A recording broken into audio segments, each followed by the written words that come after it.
líné, arrogantní, mrzuté, nevěrné, anebo vítěz první výstavy koček?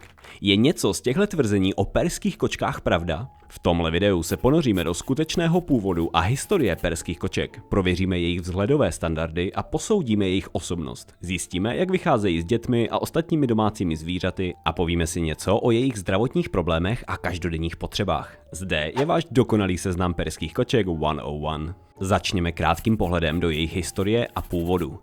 Předpokládá se, že perské kočky se do Evropy dostaly v průběhu 17. století, a to až z východní části Persie neboli dnešního Iránu do Itálie. Tyhle dlouhosrsté krásky Evropany okamžitě okouzlily svým majestátním a exotickým vzhledem. Vždyť kdo by odolal tomu, aby tyhle zlatíčka nepoňuňal? Dokonce i jejich dovozce ve svém dopise napsal: našel jsem v téhle zemi velmi krásný druh koček, které však zdejším lidem nic neříkají. No, dokážeme si představit, že tehdy to byly nemité pouliční kočky s tlapkama červenými od lovu krys a rvaček. A to asi nevypadaly tak kouzelně. Perské kočky si v Evropě ale rychle získaly oblibu a našly si své pohodlné místo v honosných sídlech a palácích. Dokonce se dostali do popředí zájmu na výstavách koček, možná i na té úplně první v Londýně, i když stále se vedou diskuze o tom, že tahle konkrétní kočka byla spíše turecká angorská nežli perská. Ačkoliv se jim říká perské kočky podle jejich domnělé domoviny, jejich skutečný původ zůstává poněkud záhadný. Někteří tvrdí, že jejich původ sahá až k dlouhosrstým kočkám v Persii, zatímco jiní se domnívají, že by mohly souviset s tureckou angorskou kočkou. Ve skutečnosti však genetické studie prokázaly, že tyhle kočky již nemají s kočkami na východě žádné spojení. A teď se podívejme na standardy vzhledu perských koček. Ve skutečnosti existují dva typy perských koček. První skupina má uhlazený obličej s očima a nosem na stejné úrovni, známý jako peak face. A druhou skupinou jsou tradiční kočky s viditelným čenichem, často nazývané doll face.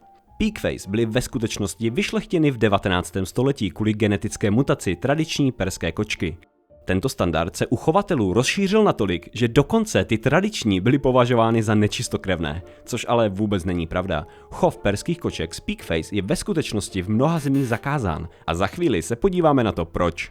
Bez ohledu na svůj typ jsou však perské kočky známé tím, že mají velké kulaté oči, které mohou mít různé barvy, kulatý a vtlačený obličej s nadýchanými tvářemi. Proto se taky používá výraz dollface, neboli obličej panenky. Jsou to malá plemena s krátkými končetinami, ale přesto mají luxusní dlouhou dvojitou srst po celém těle a kolem krku a na nohou jsou mimořádně huňatí. Typická kočka váží od 2,4 kg do 3,8 a kocouři od 3,3 do 4,7 kg.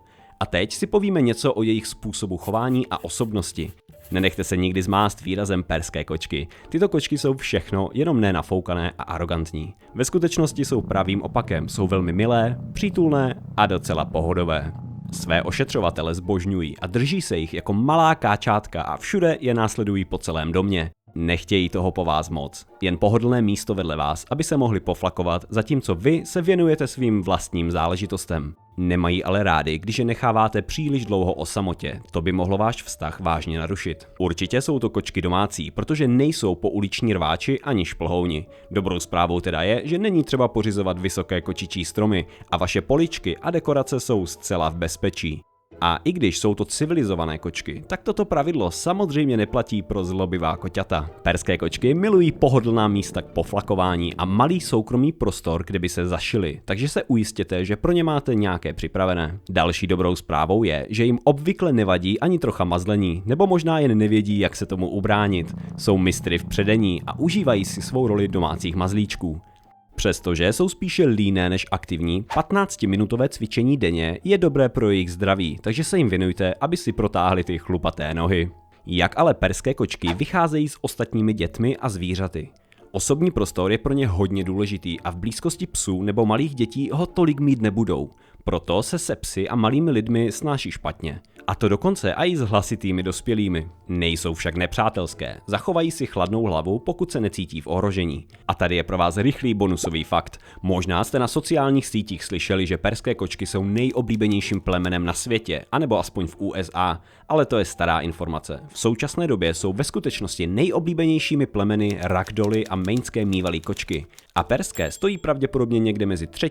a 5. místem. No a proč už perské kočky nejsou plemenem číslo 1, to může může být možná tím, že mají častější zdravotní problémy.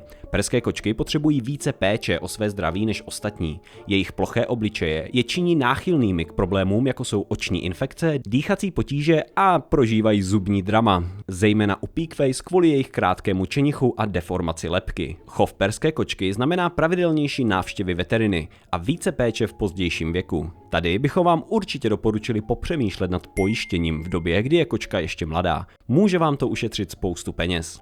Dalším důležitým problémem perských koček je polycystická choroba ledvin. Toto geneticky podmíněné onemocnění ledvin postihuje 1 ze 3 perských koček a bohužel ji zatím neumíme úplně léčit. Pokud uvažujete o pořízení perské kočky, určitě najděte zodpovědného chovatele. Takoví chovatelé se správnou dokumentací by si předpoklady k této nemoci nechali zkontrolovat pomocí genetického screeningu a ujistili by se, že všechny výsledky jsou v pořádku. A v neposlední řadě, jak se o tyto kočkovité šelmy s vysokou mírou údržby starat. Pořízení perské kočky je závazek. Každodenní péče je nezbytná, protože dlouhá srst perských koček je náchylná k tvorbě chomáčů chlupů. Proto je nezbytné používat speciální pastu, která zamezí zdravotním potížím dříve, než nastanou. A čas na koupel. Tyhle chlupaté koule možná nejsou nadšené, ale koupel každých 4 až 8 týdnů udržuje jejich majestátní srst ve špičkové kondici. Udržování čistoty perských koček je každodenní záležitost, kterou si možná mnoho majitelů neuvědomuje. Dbejte na pravidelné čištění očí a zubů. Je to nutnost, protože mají tendenci si obličej škrábat a jejich tlama je kvůli tvaru lebky menší než u běžných koček. A u Peakface jsou záhyby kolem obličeje náchylnější k tvorbě kočičího akné.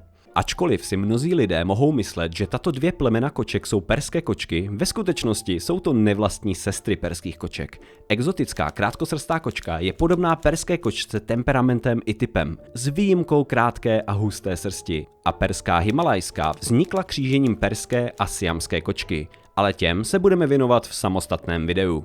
Pokud se vám tohle video líbilo, podívejte se určitě na tohle, kde se mrkneme na zajímavé a napínavé příběhy koček ve válce.